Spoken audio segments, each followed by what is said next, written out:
Hello नमस्कार दोस्तों। मैं शंकर चंदेला आपका हार्दिक स्वागत करता हूं आपके अपने यूट्यूब चैनल जीके भाई मालाराम सर पर। देखो, साइंस की सीरीज स्टार्ट कर रखी थी हमें, जिसके अंदर इससे पहले मैंने 8-9 वीडियो अपलोड कर दिए हैं। ये अगला वीडियो हमारा, इसके अंदर भी हम इम्पोर्टेंट क्वेश्चन पढ़ेंगे। और जो आगामी हमारा 21 और 22 अक्टूबर को एचएसएससी ग्रुप डी का एग्ज़ाम होगा, उसके अंदर ये बेनिफिशियल होगा। इसके अलावा अदर जो भी एग्ज़ाम होंगे आपके हरियाणा के अंदर, जैसे हरियाणा पुलिस का होगा, इसके अलावा दिल्ली पुलिस का होगा, उसके अंदर भी ये क्वेश्चन आपको इम्पोर्टेंट रहेंगे और एग्ज़ाम के अंदर आपको देखने को मिलेंगे। तो आज की सीरीज़ हम स्टार्ट करते हैं। इसके अलावा मैंने बोला था आपको कि अभी आपको 10 से 15 क्वेश्चन की पीडीएफ मिल रही है। उसके बाद में आपको एक मैराथन क्लास भी मिलेगी, एक 50 क्वेश्चंस की पीडीएफ भी मिलेगी आपको। तो आपको टेंशन करने की बात नहीं है, जो पीडीएफ आपको यहाँ मिलेगी उसमें आपको ज़्यादा से ज़्यादा क्वेश्चन देखने को मिलेंगे।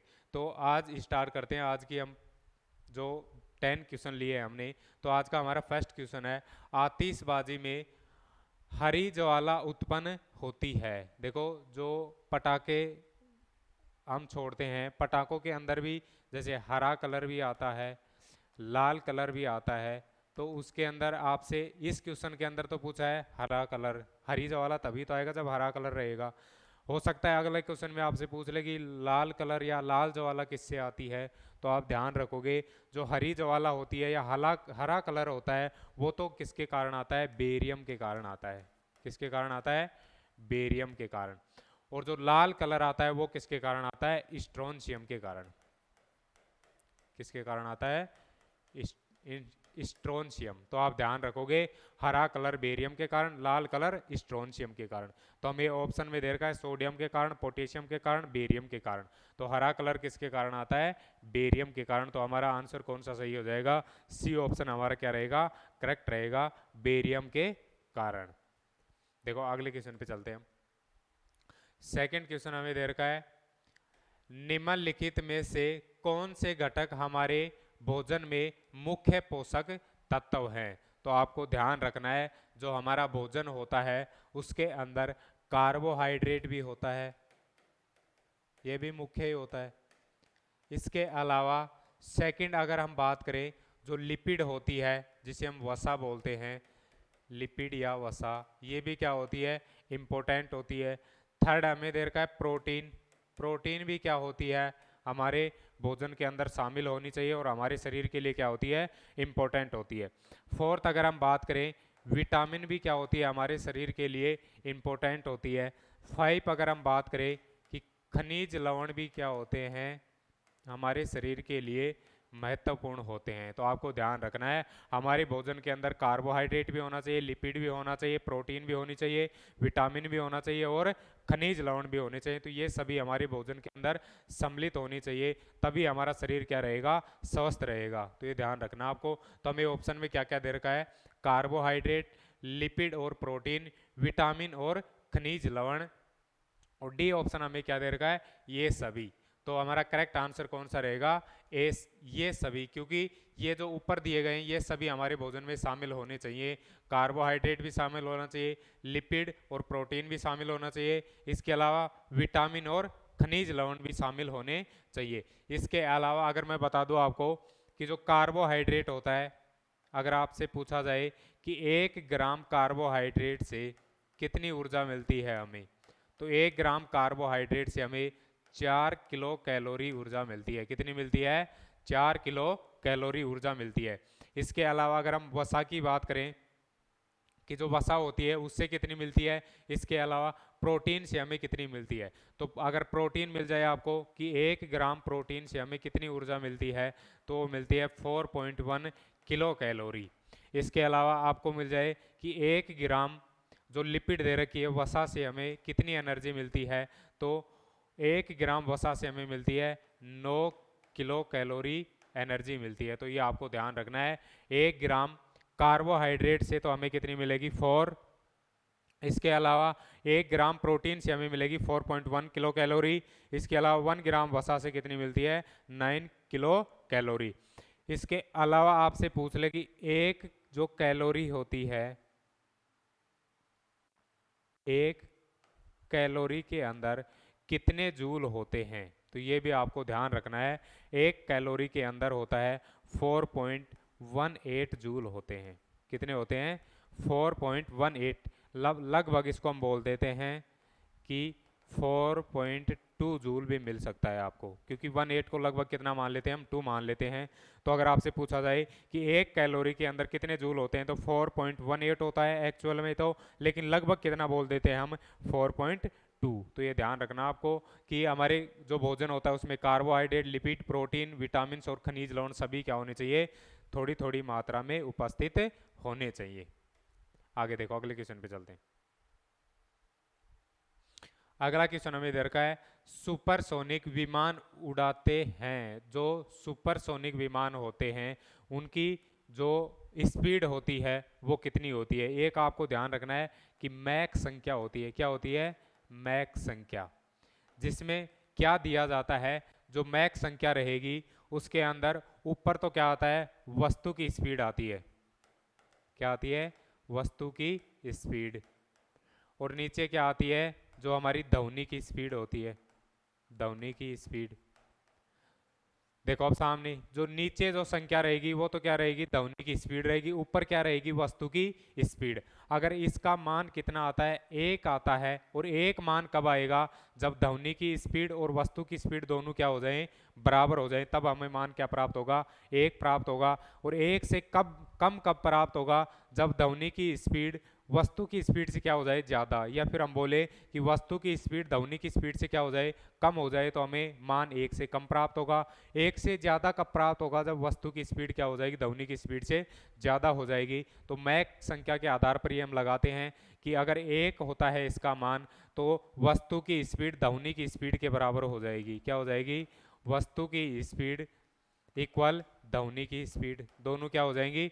बराबर हो जाएंगी। अगर मैक संख्या का मान 1 से अधिक प्राप्त होता है, हमें कितना होता है? 1 से अधिक प्राप्त होता है, तब क्या हो जाएगा? वस्तु की स्पीड क्या हो जाएगी? वस्तु की स्पीड क्या हो जाएगी? ज़्यादा हो जाएगी। किससे? ध्वनि की स्पीड से। अगर हमें मैक संख्या का मान 1 से कम प्राप्त होता है, कम कब होगा? जब वस्तु की स्पीड कम हो जाए और ध्वनि की स्पीड क्या हो जाए? ज़्यादा हो जाए, तब मैक संख्या का मान क्या प्राप्त होता है? हमें कम प्राप्त होता है। इसी के आधार पर लगाया जाता है। एक होता है सबसोनिक, एक तो रहेगा सबसोनिक, जिसके अंदर मैक संख्या का मान होता है बिलो 0.8। 0.8 से भी क्या रहेगा? कम होता है। एक होता है ट्रांससोनिक। कौन सा होता है? ट्रांससोनिक, जिसमें कितना होता है? 0.1 से लेकर के 1.2 तक होता है। सबसोनिक के अंदर तो रहेगा बिलो 0.8। ट्रांससोनिक में होता है 0.1 से 0.8 से 1.2। एक होता है सुपरसोनिक। इसके बाद में कौन सा आता है? सुपरसोनिक। सुपरसोनिक में कितना होता है? 1.2 से लेकर के 5 तक होता है। तो सुपरसोनिक के अंदर हम यही बोलते हैं 1.2 से लेकर 5 तक तभी हो सकता है जब वस्तु की स्पीड ध्वनि की स्पीड से क्या हो जाए? ज़्यादा हो जाएगी। तभी अभी मैक संख्या का मान 1 से क्या होगा? ज़्यादा। क्योंकि सुपरसोनिक में कितना दे रखा है? 1.2 से लेकर के 5 तक दे रखा है। इसका मतलब ये है कि 1 से ज़्यादा है। और 1 से ज़्यादा हमें तभी प्राप्त होगा जब वस्तु की स्पीड ध्वनि की स्पीड से क्या हो जाएगी? ज़्यादा होगी। तो इसके अंदर क्या दे रखा है? ध्वनि की गति से कम गति पर, क्योंकि सुपरसोनिक में क्या होनी चाहिए? वस्तु की गति क्या होनी चाहिए? ज़्यादा होनी चाहिए। ध्वनि की गति पर यह भी नहीं रहेगा। ध्वनि की गति से अधिक गति पर, तो ध्वनि की गति से अधिक गति रहेगी तभी क्या होगा? सुपरसोनिक विमान रहेगा। जो क्या होता है? ध्वनि की जो स्पीड होती है उससे भी ज़्यादा स्पीड पर जो विमान उड़ेगा उसे हम क्या बोलते हैं? सुपरसोनिक विमान बोलते हैं। तो ये आपको ध्यान रखना है। देखो अगले क्वेश्चन पे चलते हैं। अगला क्वेश्चन हमें दे रखा है, कार की बैटरी में किस अमल का प्रयोग किया जाता है? तो चाहे आपको कार की बैटरी मिल जाए, चाहे ट्रैक्टर की बैटरी मिले, चाहे छोटी गाड़ी की बैटरी मिले, या फिर जो हमारे बड़े साधन होते हैं उनकी बैटरी मिले आपको, तो उन सभी के अंदर H2SO4 अमल का यूज किया जाता है। किसका करते हैं? H2SO4, जिसे हम बोलते हैं सल्फ्यूरिक अमल। क्या बोलेंगे? सल्फ्यूरिक अमल। और सल्फ्यूरिक अमल को ही हम क्या बोलते हैं? तेजाब बोला जाता है। क्या बोला जाता है? तेजाब। जो क्या होता है? सांद्र होता है। तो आपको ध्यान रखना है जो भी बैटरियां होती हैं, बैटरियों के अंदर किस अम्ल का यूज किया जाता है, सल्फ्यूरिक अम्ल का यूज किया जाता है। और सल्फ्यूरिक अम्ल को ही हम क्या बोलते हैं, तेजाब बोला जाता है। इसके अलावा आपको ध्यान रखना है जो सल्फ्यूरिक एसिड होता है वो क्या होता है, खतरनाक होता है, इसका यूज नहीं करना चाहिए। तो जो सल्फ्यूरिक अम्ल रहेगा, देखो अब ऑप्शन हमें क्या दे रखा है, फर्स्ट वाला ऑप्शन ही दे रखा है सल्फ्यूरिक एसिड, जो हमारा क्या रहेगा, करेक्ट आंसर रहेगा। क्योंकि सल्फ्यूरिक एसिड का यूज करते हैं हम जो बैटरियां होती हैं उसके अंदर, क्योंकि जो सल्फ्यूरिक एसिड होता है वही बैटरियों को क्या करता है, वापस से चार्ज करता है। अगर वो डिस हो जाती हैं जब गाड़ी स्टार्ट होती है तो वो बैटरी वापस से क्या हो जाती है, चार्ज हो जाती है। वो किसके कारण होती है, सल्फ्यूरिक एसिड के कारण। देखो अगले क्वेश्चन पे चलते हैं। इसके अलावा हमें दे रखा है नाइट्रिक एसिड, हाइड्रोक्लोरिक एसिड, ये नहीं आएंगे, एसिटिक एसिड भी नहीं आएगा, केवल सल्फ्यूरिक एसिड।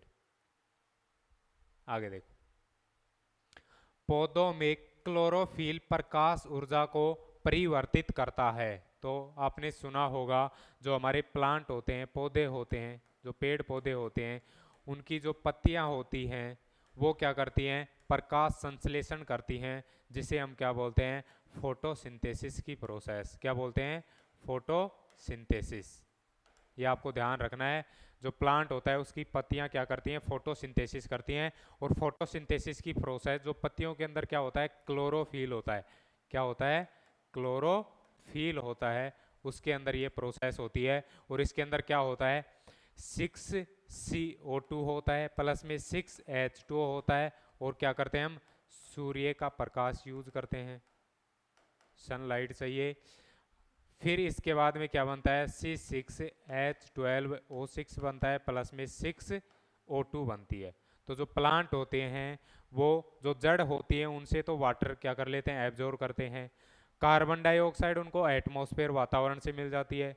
सूर्य का प्रकाश सूर्य से मिल जाता है, और उन्हीं से मिलकर के फिर क्या बनाते हैं, C6H12O6, जिसे हम बोलते हैं ग्लूकोज, जो क्या होता है, उनका भोजन होता है। क्या होता है, भोजन होता है।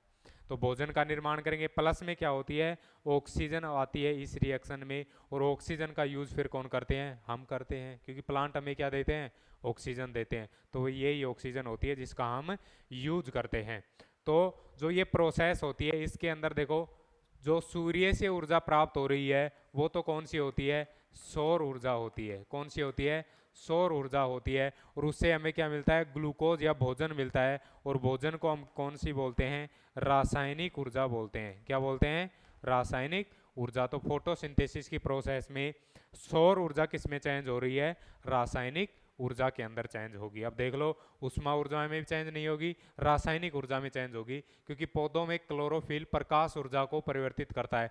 तो ये प्रकाश या सौर ऊर्जा किस में चेंज होती है, रासायनिक ऊर्जा में। तो हमारा करेक्ट आंसर कौन सा रहेगा, बी वाला रहेगा, रासायनिक ऊर्जा में चेंज करता है। जो किस फॉर्म में होता है, ग्लूकोज की फॉर्म में, जिसका फॉर्मूला होता है C6H12O6 होता है। देखो अगले क्वेश्चन पे चलते हैं। अगला क्वेश्चन हमें दे रखा है, चंद्रमा पर पिंड का भार कितना होगा यदि पृथ्वी पर उसका भार 36 न्यूटन है। तो आपको ध्यान रखना है, एक तो हमारी पृथ्वी अर्थ होती है, एक मून जो चंद्रमा रहेगा। देखो पृथ्वी के ऊपर आपको चाहे एक्स मिल जाए, एक्स मान मिलेगा, तो वो चंद्रमा पर जाकर के क्या हो जाता है, एक्स का 1/6। तो जो चंद्रमा पर भार होता है वो पृथ्वी के भार से 1/6 कम हो जाता है। तो देखो हमें क्या दे रखा है, पृथ्वी पर उसका भार कितना दे रखा है, 36 न्यूटन दे रखा है। और जैसे ही हम चंद्रमा के ऊपर जाएंगे तो चंद्रमा के ऊपर क्या हो जाएगा, 1/6 हो जाता है। तो 36/6 करेंगे तो कितना आ जाएगा, 6 न्यूटन आएगा। तो ये आपको ध्यान रखना है। अगर पृथ्वी से चंद्रमा के ऊपर जाते हैं तो जो पृथ्वी पर जो भार रहेगा उससे क्या होता है, 6 गुना क्या हो जाता है, वहाँ पर कम हो जाता है। तो ये ध्यान रखना आपको। पृथ्वी पर अगर आपको जैसे 36 दिया है, इसके अलावा और भी डाटा मिल सकता है, और चंद्रमा पे पूछे तो आपको क्या करना है, 6 गुना कम कर देना है। अगर चंद्रमा पर दिया जाए और पृथ्वी का पूछे तो उसको 6 से आपको मल्टीप्लाई करना है। तो क्वेश्चन के अंदर हमें दे रखा है, चंद्रमा पर पिंड का भार कितना होगा यदि पृथ्वी पर उसका भार कितना है, 36 न्यूटन है। और जैसे ही चंद्रमा पर जाएंगे तो 1/6 हो जाएगा, तो 1/6 करेंगे तो कितना आ जाएगा, 6 न्यूटन। तो ऑप्शन में हमें दे रखा है 36 न्यूटन से कम, 36 न्यूटन से अधिक। इसके अलावा 6 न्यूटन और इनमें से कोई नहीं, तो 1/6 होगा तो कितना बचेगा 6 न्यूटन, तो जो हमारा क्या रहेगा करेक्ट आंसर हो जाएगा, ये ध्यान रखना है आपको। देखो अगले क्वेश्चन पे चलते हैं। विश्व स्वास्थ्य दिवस प्रति वर्ष को मनाया जाता है, तो जो विश्व स्वास्थ्य दिवस होता है वो कब मनाया जाता है ये आपको बताना है कि विश्व स्वास्थ्य दिवस प्रति वर्ष खालिस्तान को मनाया जाता है। ऑप्शन में आपको दे रखा है 8 मार्च, 7 अप्रैल, 22 सितंबर और उपरोक्त में से कोई नहीं। तो हमें क्वेश्चन में पूछ रखा है विश्व स्वास्थ्य दिवस प्रति वर्ष खालिस्तान मनाया जाता है, और ऑप्शन आपको दे रखे हैं 8 मार्च, 7 अप्रैल और 22 सितंबर।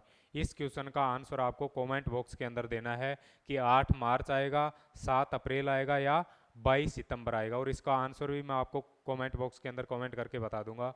इसके अलावा आपको देना है इसका आंसर कमेंट बॉक्स के अंदर। देखो अगले क्वेश्चन पे चलते हैं। सूर्य का सतही तापमान अनुमानित है, ये आपको ध्यान रखना है। जो सूर्य होता है, सूर्य का जो सबसे भारी पार्ट होता है उसे हम बोलते हैं कोरोना। क्या बोलते हैं? कोरोना। और जो सूर्य का सबसे आंतरिक भाग होता है उसे हम बोलते हैं कोर। दोनों ध्यान रखने हैं, क्योंकि एचएसएससी में पिछली बार क्वेश्चन पूछा था कि जो हमारी अर्थ होती है, अर्थ का जो सबसे बाहरी भाग होता है वो क्या होता है, वो आप जो अर्थ क्रस्ट होता है वो क्वेश्चन के अंदर पूछ रखा था। तो ये भी आपको ध्यान रखना है कि जो सूर्य होता है उसका सबसे बाहरी पार्ट होता है कोरोना और सबसे आंतरिक होता है कोर होता है। तो इसके अंदर हमें पूछ रखा है कि सूर्य का सतही तापमान, जो सूर्य का जो सबसे बाहरी पार्ट होता है उसका तापमान कितना होता है। इसके अलावा सेकंड आपको ध्यान रखना है, जो सूर्य से हमें तापमान प्राप्त होता है उसके अंदर जो हाइड्रोजन होता है वो हाइड्रोजन से मिक्स होकर के क्या बनाता है, हीलियम बनाता है, जिसे हम बोलते हैं नाभिकीय संलयन अभिक्रिया। क्या बोलते हैं? नाभिकीय संलयन अभिक्रिया। तो सूर्य के अंदर कौन सी अभिक्रिया होती है? नाभिकीय संलयन अभिक्रिया होती है, और इसी से हमें क्या प्राप्त होती है? ऊर्जा, जो सूर्य के प्रकाश के रूप में हमें प्राप्त हो रही है। तो बाहरी पार्ट कोरोना रहेगा, आंतरिक कोर रहेगा। तो सूर्य का जो सतही पार्ट होता है उसका टेम्परेचर कितना होता है? लगभग 6000 डिग्री सेल्सियस होता है। कितना होता है? लगभग 6000 डिग्री सेल्सियस, जो हमें ऑप्शन ए में ही दे रखा है कि 6000 डिग्री सेल्सियस। हो सकता है इससे आपको 5-10 डिग्री सेल्सियस कम मिल जाए, 32 मिल जाए, लेकिन लगभग कितना होता है? 6000 डिग्री सेल्सियस होता है, ये ध्यान रखोगे आप। देखो अगले क्वेश्चन पे चलते। प्रकाश की प्रकृति किस सिद्धांत पर निर्भर करती है? जो प्रकाश होता है, जो सनलाइट हमारे पास आती है, उसकी प्रकृति किस सिद्धांत पर डिपेंड करती है? तो जो प्रकाश होता है, प्रकाश की स्पीड तो होती है 3 गुणा में 10 की पावर 8 मीटर पर सेकंड होती है। ये तो स्पीड होती है प्रकाश की। इसके अलावा जो प्रकाश होता है वो तरंग के रूप में भी होता है और कण के रूप में भी होता है। तो प्रकाश की प्रकृति तरंगीय प्रकृति भी होती है और कणीय प्रकृति भी होती है। ये ध्यान रखनी है आपको कि प्रकाश की प्रकृति तरंगीय प्रकृति भी रहेगी और कणीय प्रकृति भी होती है। तो फर्स्ट हमें दे रखा है तरंग सिद्धांत। तरंग सिद्धांत होता है लेकिन अकेला नहीं होता।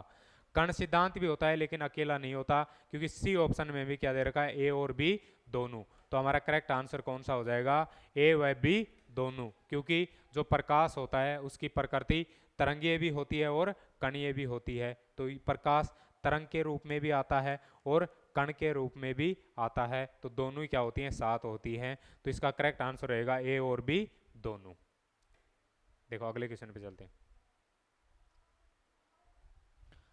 निम्नलिखित में से कौन सा हाइड्रोकार्बन प्राकृतिक रबर का स्रोत है? देखो हाइड्रोकार्बन हम किसे किसे बोलते हैं? जिसके अंदर कार्बन होता है और हाइड्रोजन होता है उसे हम क्या बोलते हैं? हाइड्रोकार्बन बोलते हैं। तो हमें दे रखा है प्राकृतिक रबर। जो हमारा प्राकृतिक रबर होता है, प्राकृतिक रबर, वो किसका बना होता है? आइसोप्रीन का बना होता है। किसका बना होता है? आइसोप्रीन का बना होता है, जिसका फॉर्मूला होता है CH2 डबल बॉन्ड CH3 होता है। इसके अलावा आगे आएगा CH2 डबल बॉन्ड CH ही आएगा, CH डबल बॉन्ड CH2, तो क्या आएगा CH2 double bond CH CH3, यहाँ पर भी C अकेला ही आएगा क्योंकि 5 बॉन्ड हो जाएंगे, तो CH2 double bond C CH3 single bond CH double bond CH2, जिसे हम क्या बोलते हैं, आइसोप्रीन बोलते हैं। और इसी से मिलकर के क्या बनेगा फिर, पॉली आइसोप्रीन बन जाता है। क्या बन जाता है, पॉली आइसोप्रीन। और पॉली आइसोप्रीन होता है उसे ही हम क्या बोलते हैं, प्राकृतिक रबर, नेचुरल रबर बोलते हैं। तो जो नेचुरल रबर रहेगा वो किसका बना होता है, आइसोप्रीन का बना होता है। किसका बना होता है, आइसोप्रीन। तो हमारा जो ऑप्शन ए दे रखा है वो ही क्या रहेगा, हमारा करेक्ट आंसर रहेगा। इसके अलावा जो ऑप्शन दे रखे हैं वो आपको बेंजीन, ब्यूटेन, मेथेनॉल ये नहीं करना है, क्योंकि बेंजीन होता है, बेंजीन की स्ट्रक्चर कैसी रहेगी, इसके अंदर 3 डबल बॉन्ड आते हैं। ब्यूटेन क्या हो जाएगा, ये एल्केन हो जाएगी। मेथेनॉल क्या होता है, ये एल्कोहल होता है। तो आपको ध्यान रखना है कि जो प्राकृतिक रबर रहेगा उस वो किससे बना होता है, आइसोप्रीन से ही बना होता है। आइसोप्रीन ये तो होता है मोनोमर, जिसे हम बोलते हैं एक लक। क्या बोलते हैं, एक लक होता है। और ये एन संख्या में मिल जाते हैं। आइसोप्रीन कितनी संख्या में मिलेंगे, एन संख्या में मिलकर के क्या बनाते हैं, फिर ये प्राकृतिक रबर का निर्माण करते हैं। ये ध्यान रखना है। तो आज की वीडियो में हमारे 10 क्वेश्चन यही रहेंगे। इसके अलावा जो अगला जो वीडियो रहेगा हमारा, हो सकता है वो आपको 50 क्वेश्चंस का मिल जाए, हो सकता है मैराथन क्लास मिल जाए। इसके अलावा मैंने क्वेश्चन पूछा है आपको विश्व स्वास्थ्य दिवस, वो बताना आपको कमेंट बॉक्स के अंदर कब मनाया जाता है। और मैं आशा करता हूँ आपको वीडियो अच्छी तरह से समझ में आई होगी।